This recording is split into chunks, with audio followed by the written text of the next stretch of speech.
Hi and welcome to the Trifold album workshop. Got a really fun project for you today. It is an album designed to hold lots and lots of pictures. I've got two decorated versions I'd love to show you. This one I did with the Ivy League. I don't have any photos in here yet, but I did use papers from the Ivy League collection. You'll see that I have a little button closure here on this side, but really what it's hiding is a magnetic closure. So sweet how that opens and snaps into place. And you've got the inside of the third panel, and basically we open to reveal three different wings of the book. We've got our left area with some trifold pages that have a unique button closure. I've just wanted to explore a lot of different types of closures in this project.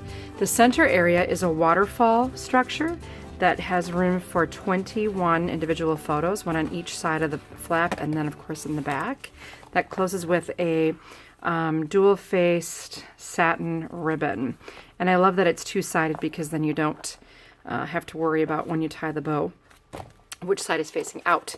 And then on this side we've got a Velcro or a hook and loop tape closure with a flap that opens to reveal anything you decide to put inside.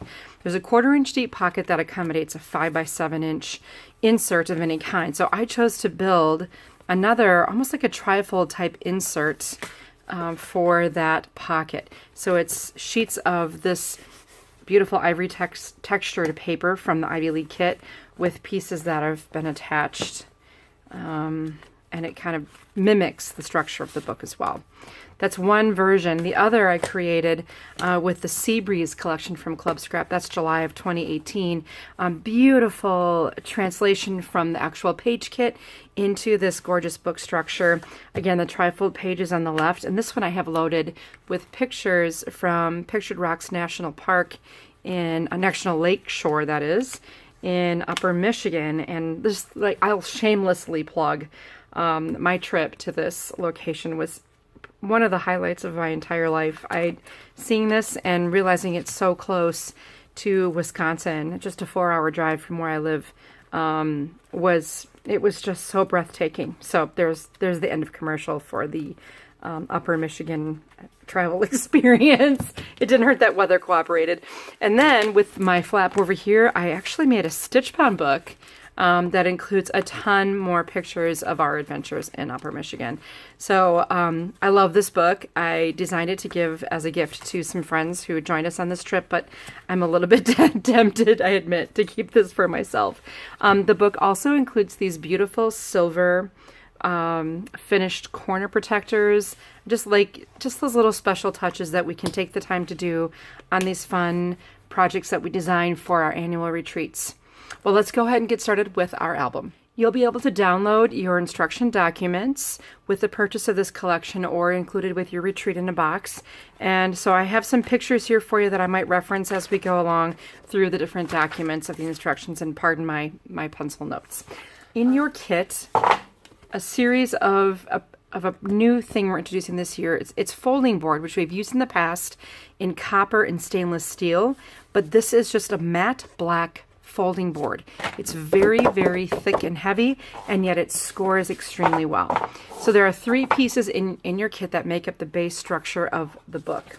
Let me grab a pencil here, and let's just, for lack of confusion, let's just label these pieces. Now, if I have them stacked from smallest to largest, the smallest is the center of our trifold. We have a left wing, a right wing, and the center. So when I store this, I'll just kind of store that in my center area. By the way, over here, I've got my can of Diet Coke, and you can see that I have it in something because I didn't want it to spill. So this year's special edition Sunset Hill pottery mug, made right here in the same town where Club Scrap is, Neenah, Wisconsin, is this beautiful Neat Freak mug. And I'm keeping my Diet Coke in the mug so that it doesn't spill onto my beautiful album as I'm working on it. There, once again, shameless plug for the beautiful Neat Freak mug.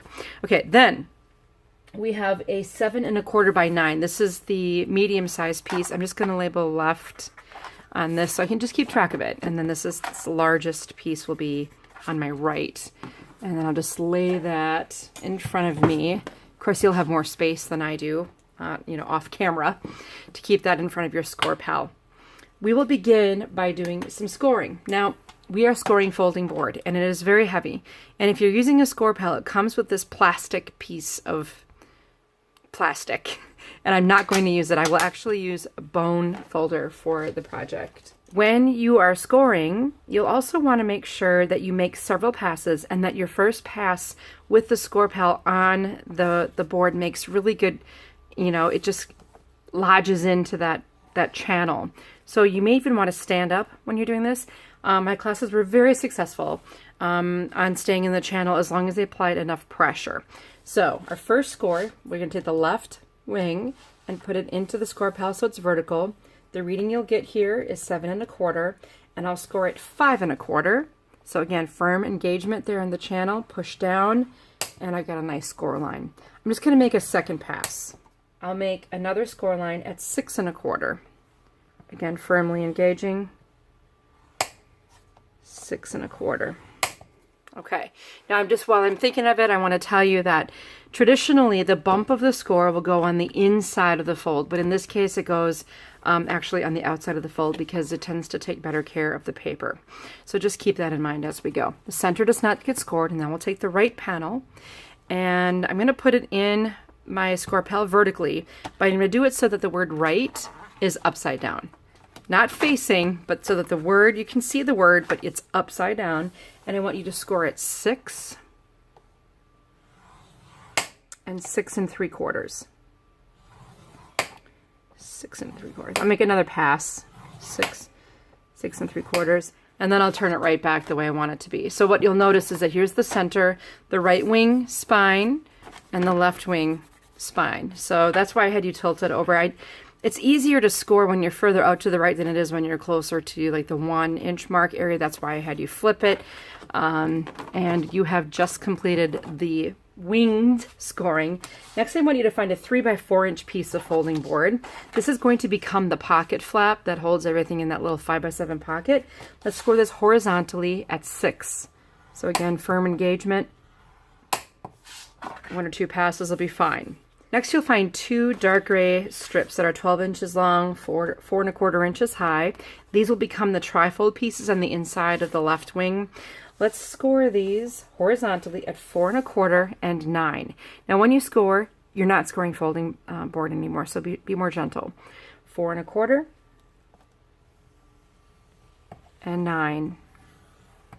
You repeat that for the other piece. 4 1/4 and 9.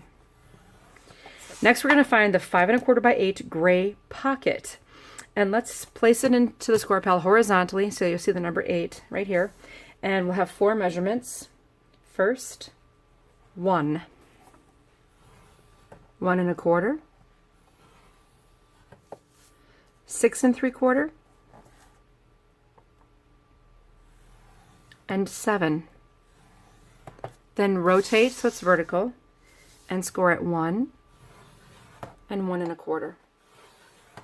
And what I just created is a U-shaped pattern that will eventually create the pocket once we do some cutting and flat making. Lastly, let's take these white pages. These actually become the waterfall pages in the book. They need to be scored first. So let's place each one vertically into our score palette, and we'll score at 4 inches. And again, you'll want to be gentle when you do this. Nothing like when you scored that folding board.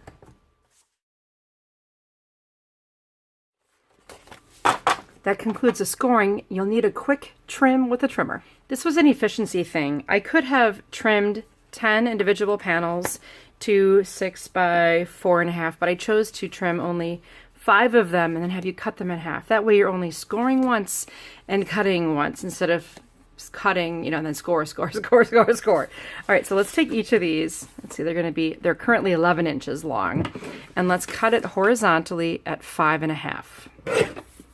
There you go. That gives you 2 pages. You only had to score once. Then I'm going to take 2 more and trim them horizontally at 5 1/2. And I'll take the other 2, trim it horizontally at 5 1/2. There we go. All of our inside pages are ready. Our first preparation will be with the pocket page. Let's turn this pocket so it's facing, with the bumps of the scores facing you, and have it positioned so it looks horizontal. A really helpful illustration will be in the instructions on page 2. It shows a picture of the gray pocket, and it has some darkened areas on there. That is what you want to be looking at when you're trimming away some of the pieces that will not be used in the pocket. And I'll just take a scissors and walk you through this. So here's my U shape of the gray pocket. And I'm going to start out by taking off the upper right corner just at a slight angle. And I'll angle up toward the very first score line. I'm going to do the same thing over on this side. So angling slightly up to the first score. And now I've got a nice top of my pocket. So when these tabs fold in and you're looking at it from the front, you won't see the seam from the other side. It's just kind of a little detail. All right, now I'm going to start by cutting on the innermost score in the lower right corner, innermost score, and I'm going to cut all the way through until they reach the second intersecting score line. I am also cutting a little bit on the inside of that bump, but that's kind of up to you. I'll do the same thing on the other side. So I'm stopping at the second intersecting score line. You got to be careful here. I'm going to then also cut, but I'm also cutting on the first score line from the edge up to the intersecting score. So now I have these long tabs, right? I'll do the same thing over here. All the way up to that tab. Okay, then from the edge, from the second score line from the bottom, I'm going to cut to remove this flap. Just cut that entire corner from the second score line from the bottom. So now I have two really long tabs, and then I'm just going to trim away the largest part of that tab and just leave two small working tabs. So perhaps you watch that first and then you do it second watching and then doing. That's probably going to be your best bet. Those are the little pieces will be scraps.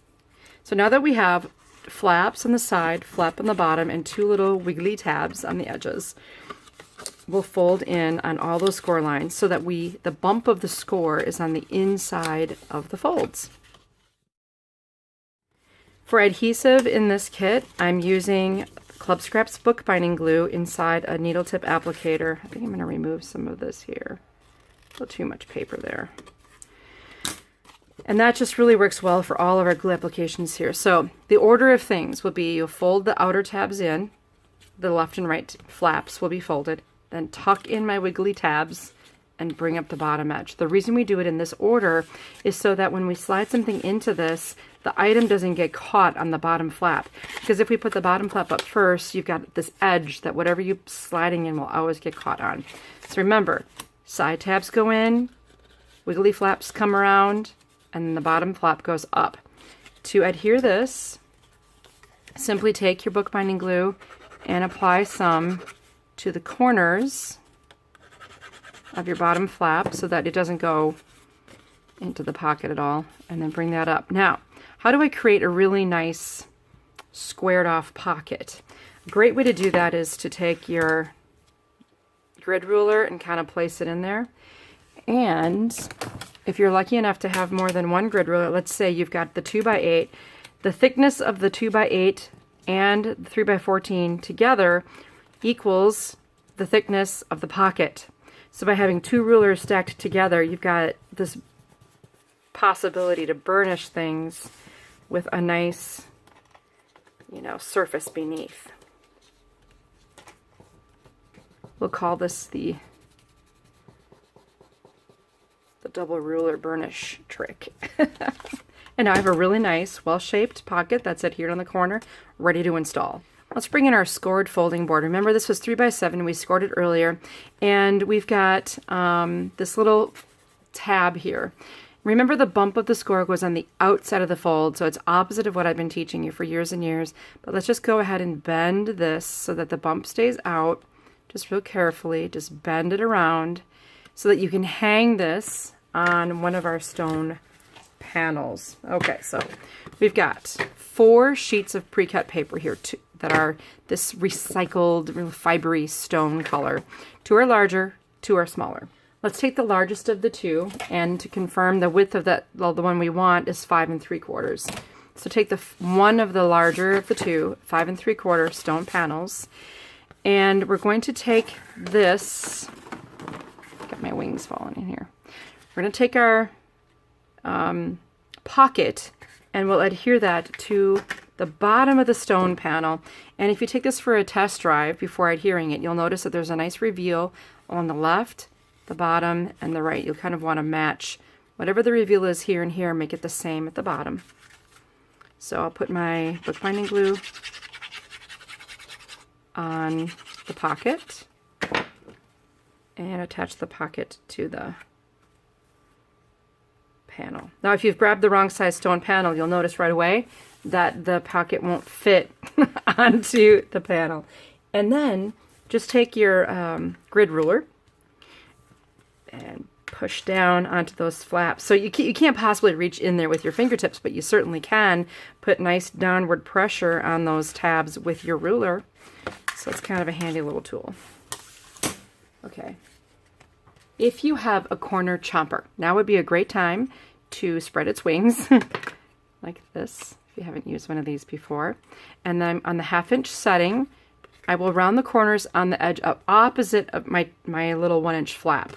So I'm just going to round these 2 outside edges with my corner chomper, 1/2" setting. I need to empty mine. And then this will end up hanging from this panel. So you sort of want this centered, and I'll put it so that the tab or the flap here is on the back side, and then the flap is around at the top. So in order to make that happen, I'll apply some of the bookbinding glue to the inside of the 1" flap, and then realign it here. You can measure this if you'd like, but I just found just as good of success, honestly, with eyeballing it. You're like, what? Who are you and what have you done with our instructor? She just said to eyeball this. I'll burnish it to the back of that stone panel, and now my flap is sort of attached here. We have one of my favorite little attachments, and it's just a piece of Velcro that's facing. You've got the hook and you have the loop, and it's a little dot, and they're attached. So leave them attached and simply remove the backing of just one of them.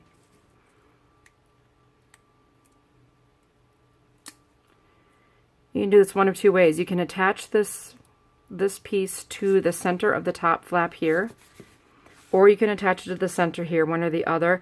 I'm going to go ahead and attach it here because I don't want this too far down so that I can actually decorate this more easily with decorative paper. Long story, but up to you. You can attach it to the flap or you can attach it to the pocket. Once both halves of the Velcro are attached to this, you'll peel away the other backing on the other half of the piece, but leave it all attached. And all you need to do then is just close the flap onto the hook and loop tape. I keep saying Velcro. It's sort of like Kleenex and facial tissue and Q-tip and swab. It's a brand name. Okay, so now you just kind of want to let that spend a little time, but now it's adhered nicely. What a great closure. If you like that, I'll quick show you. We've got the package here of tons and tons of them. Pick up a sheet of these and you can use them for all kinds of mini books and little Christmas gift books and teacher whatever. Anything you want to close temporarily. Little mini wallets, gift card holders. Lots of potential there. All right, that is what will end up being the right wing panel, but we will not attach it yet. Please don't attach anything until I direct you to do so. And then let's move on to the center panel. To begin, we'll take our waterfall cards that we've prepared. We've already scored them, and just give a gentle fold to each one of these pieces. No need to burnish. They can just all be folded with a little crease, and then we'll probably burnish the entire stack all at once. Now that I have them folded, we'll stack them in batches And then we can give them a little burnish. And look at the efficiency there as well. I mean, I guess I'm always looking for ways to save time. I'm a busy girl. I don't have time for, you know, like doing things one at a time. Okay, burnish this stack on both sides. Reach for your other larger stone colored panels. So now the two panels that remain will be the narrow ones, and the one that you'll be using right now is the wide, and it should be just slightly wider than your waterfall pages. So this is the top, bottom, it's positioned vertically. I'll take some bookbinding glue and let's apply some glue to this flap. No need to spread it thin. It just bonds really well with this method. Take the folded edge now. I've got glue on the back side of this, and I'm going to place it along the top of my page here so that I have margin on the left, the right, and the top should all match. So I'm centered left to right, and I have about a comparable reveal up at the top. You'll notice that's about 1/8 of an inch. Then just open that waterfall page, and I will apply glue to the next flap. When I apply this, it's important, okay? Let's not overlap the previous page, and let's not leave too much space. I have it calculated pretty accurately. What you will want to do, however, is just always make sure that you're centering your page left to right. And when I'm doing that visually, I am ending up with a little bit of a gap here, but none here. So just your goal is to make sure your pages look nice and neat and clean on the waterfall. Worry less about any gaps that you have hidden on the inside. You'll continue adhering all of those flaps to the inside of the book, and make sure they just kind of butt up against each other, but don't overlap. If you overlap, you'll have too much space down at the bottom. If you don't get them close enough, you will run out of space. And that is exactly what happened in class. Of course, there are ways to remedy those issues, but if you don't have them in the first place, you don't need to worry about it.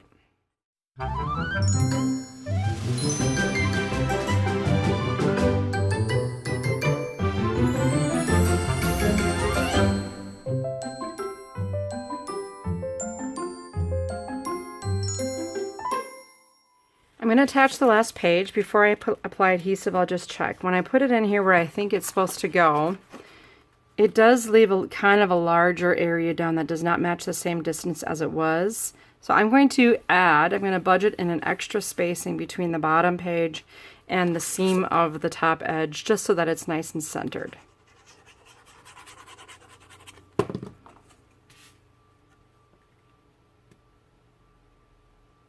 That's perfect. Press it down, and it's okay that I have a little bit of space there, not a big deal. You won't even notice it. Let's just say you ran out of space. You could always trim the bottom edge of your very last page so that it fits properly. And I did that for a few students in class when we got to the end and realized what had happened.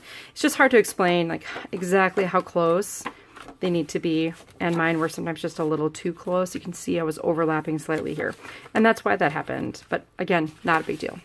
In your kit, you'll find some ribbon, and I like to double check to make sure that when I'm working with the ribbon, I'm working with the grain direction going the right way.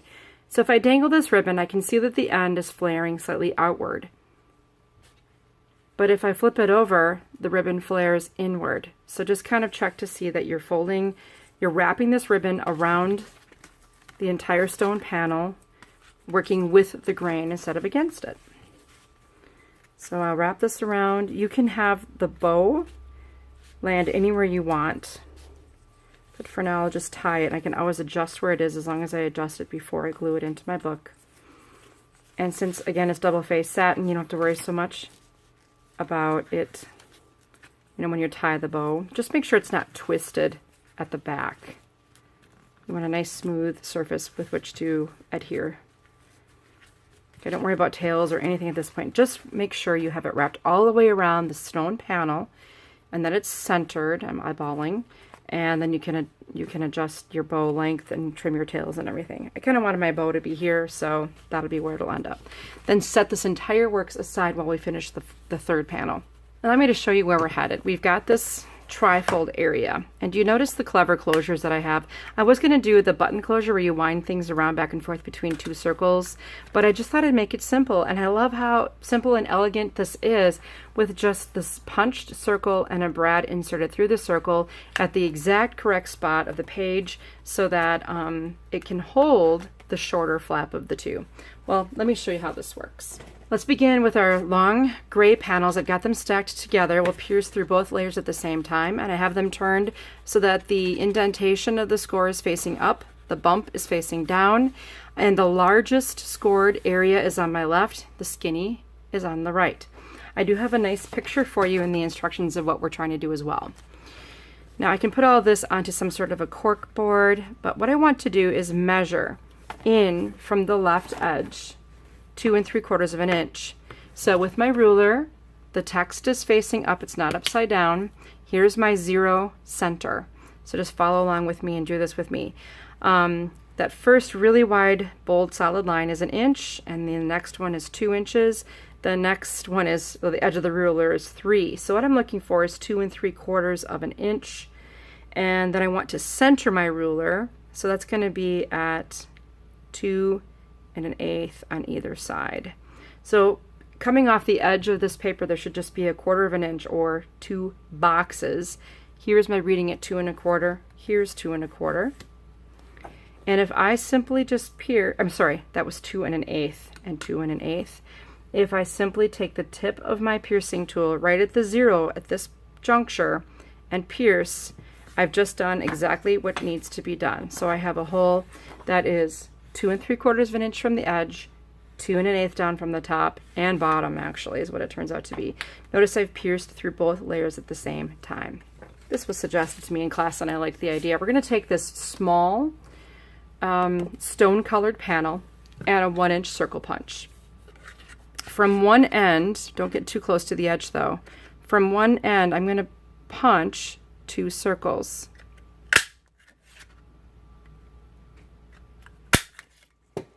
Okay, this will be used later, but this area of the stone panel will be completely hidden, so no worries. Then I'll take these 2 circles and put them on my cork and eyeball a good piercing through the center. Nice. Now you have a little container. This is where you found the Velcro. There's a little plastic bag full of parts and pieces, and in there you've got some magnets, but you also have some brads, and they're probably stuck to the magnets.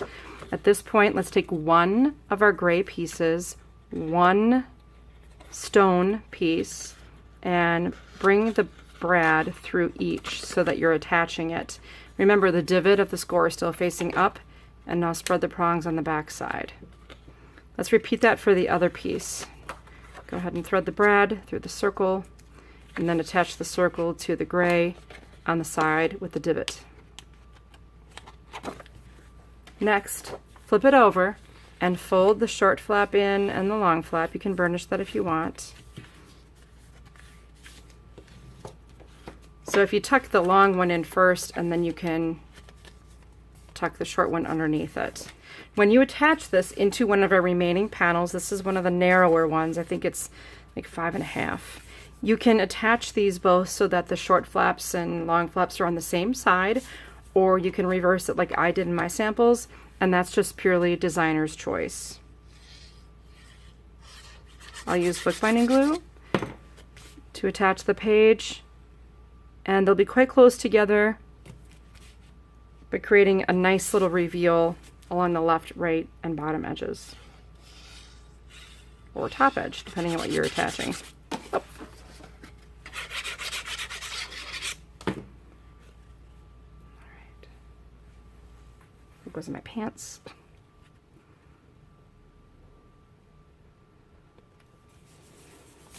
Nice. You can take this piece and set it aside, and now we've created all of the finished pieces. These last 2 pieces will end up nesting together to create our magnetic flap, and then this other one, this remaining stone panel, is for the outside front cover. It'll be pretty much the last thing you attach to the book. Before we can do anything, we need to create our closure. So let's take the piece that says right. This is the right wing. And let's flip it over so that the bumps are facing up. And we want to install the magnet near the spine. Let me quickly show you where we're headed. Here's an example. Notice that the magnet is here. Here is the edge of my spine piece, and here is where the magnet is. It's hidden behind all of this stuff behind it. And then I have another magnet on my left flap. So this magnet, while you would think it would go on the outside, it actually goes close to the spine of this piece. So again, right wing, flip it so that the bumps are facing up. And now we have to once again use our ruler to create a correct measurement. In your instructions, you'll notice there's a diagram. It says right cover. If you would like, and it's important, you could confirm that this is 7 3/4 by 9. Here's our scored area. And in front of us, the bumps are facing up. We want to make a mark 2 inches from the left edge and center, which is 4.5 inches down from the top. Use my ruler with the 0 center. I'll bring it in 2 inches from the left edge. So to review, this first big solid line is 1, the next big solid line is 2, and my reading at the top and the bottom edges is 4.5. So now I know that my ruler is exactly centered 2 inches from the left. And at 4.5, or in this case it's going to be 0, I'm going to draw a pencil line along the edge of the ruler, and then I'm going to intersect that line by drawing a horizontal line adjacent to my 0. So now I have a T-shaped line, and you will see that same image in the instructions, a T right here. Now let's take a look at these washers that come with our magnet. Deb, poor Deb, she had to assemble these magnet kits, and that was quite a project. Okay, so I'm going to take one of these washers, and I'll rest it so that the edge of the washer lines up with the edge of that vertical line, and the center lines up with the horizontal hole there. So the center hole is lined up at 4.5 inches, and this is the edge at 2 inches. Before I do this, I need to have my little cork board underneath so that I can pierce some holes. So again, this is the washer. I'm going to have those little rectangles punched out of the washer horizontal. And we can take our piercing tool and just pierce right through those horizontal channels in the washer. Hopefully you can see that. I've pierced through the up and lower, and notice the left edge of the washer is aligned with my vertical line. Now when I move that, I'm going to try to find the half of the magnet that has the divot in it. Now when you get it, it's probably going to be together, and a lot of people had a really hard time getting them apart. I just encourage you to just kind of slide a nail underneath there, and again, we want the piece that has the divot. And we will take, before we do anything, let's erase those pencil lines, because this really is the outside of our cover. Okay. The divot has 2 prongs on the end. So I'm going to line up those prongs with those pierced holes, and sometimes it helps to have the cork underneath you. And just push them in there. There we go. I got it pushed in. I just got to get it all the way through. So now my magnet is attached on this side. Flip it over. Now you're back on the wrong side. And let's thread the washer onto the prong. Then you can use something. I'm using the handle of my awl to spread the prongs of the magnet. Boom. It's all attached. Beautiful. Remember how I said that we will end up folding with the bump of the score on the outside? So then this we gently can fold and make 90-degree angles here to start forming the spine of our book. Just gentle 90-degree turns. Don't fold it all the way flat and burnish it or anything. You're just gently folding. Okay. We do not attach the other half of that magnet to our left wing. We're going to attach it to the flap. And that's what gives us a lot of forgiveness when we're trying to line up our 2 attachments.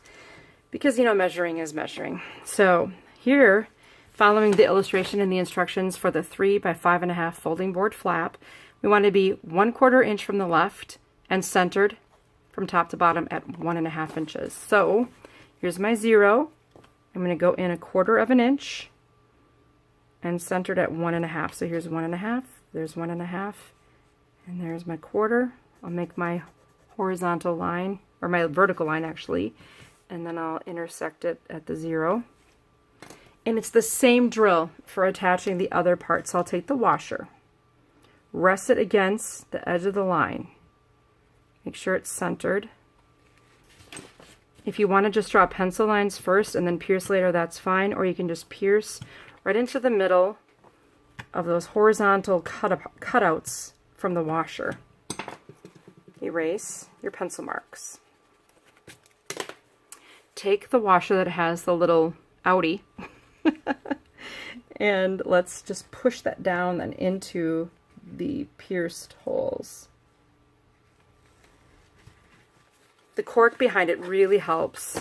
Flip it over, thread that washer onto the prongs, and then in the same ways you did before, use something that you have handy. I did break the tip of a bone folder trying to do this with the bone folder, so I don't know if that's advised. Because the flap will be visible on the outside of the book, I thought it would be fun to round the corners again on that 1/2 inch setting. So you only need to round the corners closest to the hardware. Likewise, you'll want to round the corners of that gray panel as well. And when we attach this, we'll be making sure that the pieces that have the hole punched out will be opposite. So go ahead and punch the corners of that stone flap panel and make sure they're the opposite of the punched holes. And we're going to use this to cover up the prongs on the other side of the magnet. Next, you can go ahead and glue this.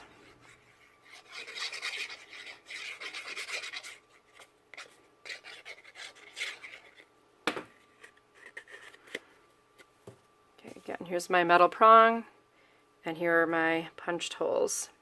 A lot of this will be hidden. I just wanted to make sure we had enough strength and leverage on our outside cover, and I also just wanted to find a way to cover the prongs. All right, so let's assemble our wings of our book.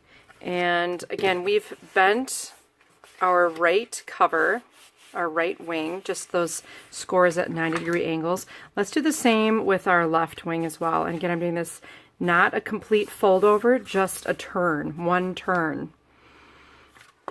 So now I have my center, my right, and my left. And it's important you keep the orientation of that consistent. In my workshop, I believe somehow along the line, the right wing got attached to the center wing, and then the left wing got attached to the right wing, so that everything was kind of out of order. We want to make sure it's the center stays in the center. So all I did was apply glue to that 1-inch flap, and now I will attach it to the center so that it's sitting on top of the center panel, not behind. I want the exterior of my book to have a nice finished look. And so this 1-inch flap will actually be covered by my waterfall pages. So again, I'm centering that on there. And here's my 1-inch tab. And it's on the inside of my center wing, or my center, panel, whatever you want to call it.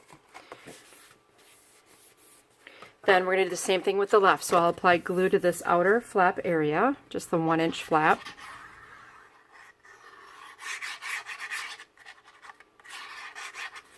And then I'll attach this to the left side of the wing so that the first fold of that left wing area is aligned with the edge of the center.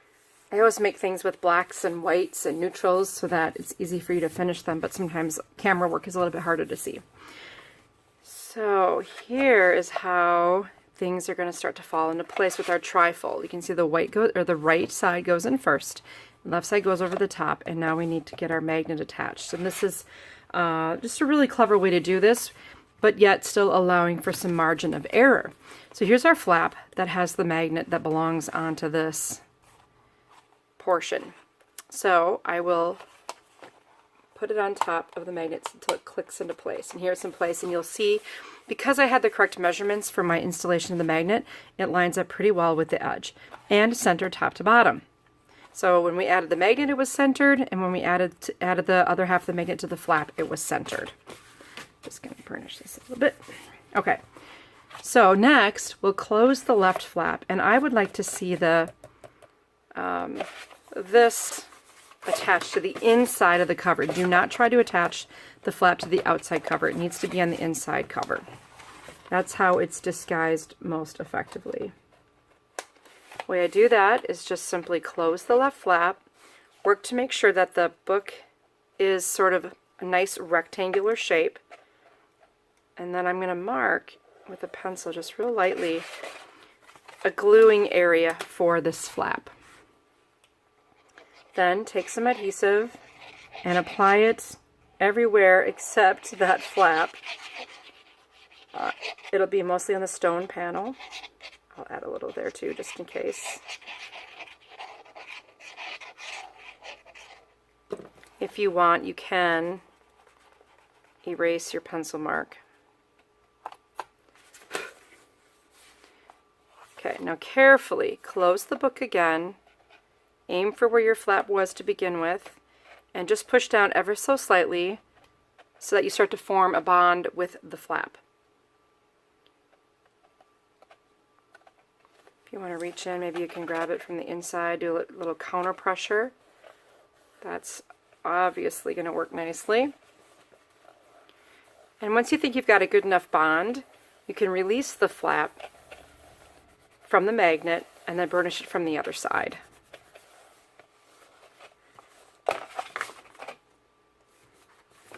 Nice. So all of this area gets hidden, but yet I still have the advantage of the strength of the flap kind of doubling up in that spot. With that in place, all that's left to do is adhere all of the elements. We could, if you wanted, we could start with the center waterfall. So I'll just flip it over. And I'm not even going to do an extra step of adhering the ribbon, but I will put adhesive on top of it so it doesn't move around in there. Make sure you get the outside edges, especially of those panels.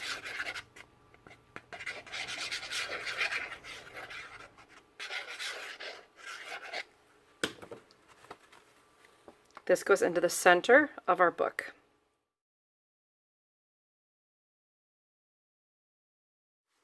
On the right side, we'll add our pocket.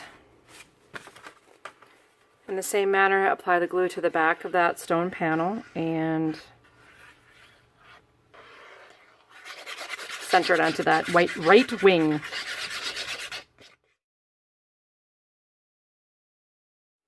By doing this, you will disguise the prongs of the magnet on the inside of the cover. Once again, you can do your little trick with the ruler to push down on the inside of the stone panel. Finally, you can attach this, and if you have a preference about whichever way it goes in, I guess if I have glued it in this way, it's one and the same.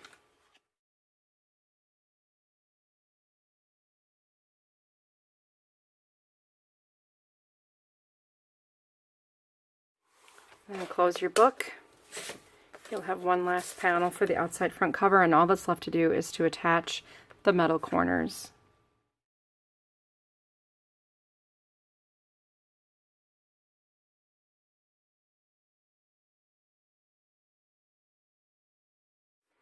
Attaching the metal corners is pretty easy, but first you just have to make sure that they're making a full 90-degree angle.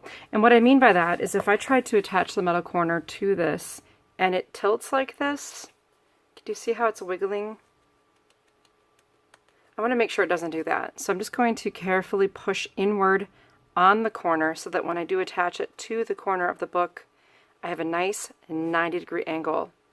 The next step would be to put some bookbinding glue with a needle tip applicator down into the channel of that corner and replace it onto the book cover. You'll do this to all 4 outside covers of your folding board.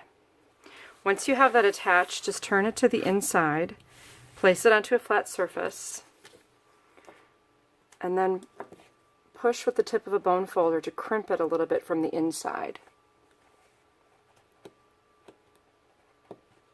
I just want to crimp it down a little. They make machines that do this crimping, but you don't need to buy a machine to do something. You can do it by hand just a few times to finish a book. Then you do the same on the other side. Just make sure you've got your 90-degree angle. Apply glue to the channel and then crimp from the inside. While supplies last, these corner protectors will be available as individual sets, as well as just a component set of the folding board and ribbon sold separately, so that let's say you wanted to replace the dark gray paper, the stone panels, and the waterfall pocket papers with papers from your own stash, you can certainly do that. So here is the components kit. Here's the hardware and the Velcro and all the things you need, the magnet. And then you've got all the little folding board pieces and the ribbon. So again, what you would have to replace is the dark gray panels, the stone panels, and then the white inserts for the waterfall. That way you can even customize it more. So let's say you wanted to have a warmer feel and you wanted to use browns and you wanted to use softer colors, you could certainly do that. Once you apply the metal corners to the outside of this side of the book, you can close it and decorate it to heart's content. I hope you've loved this Trifold album project as much as I did. I had so much fun inserting the pictures and it didn't even take that long. So next, grab your favorite Club Scrap page kit and turn it into something amazing in your Trifold album. We'll see you next time.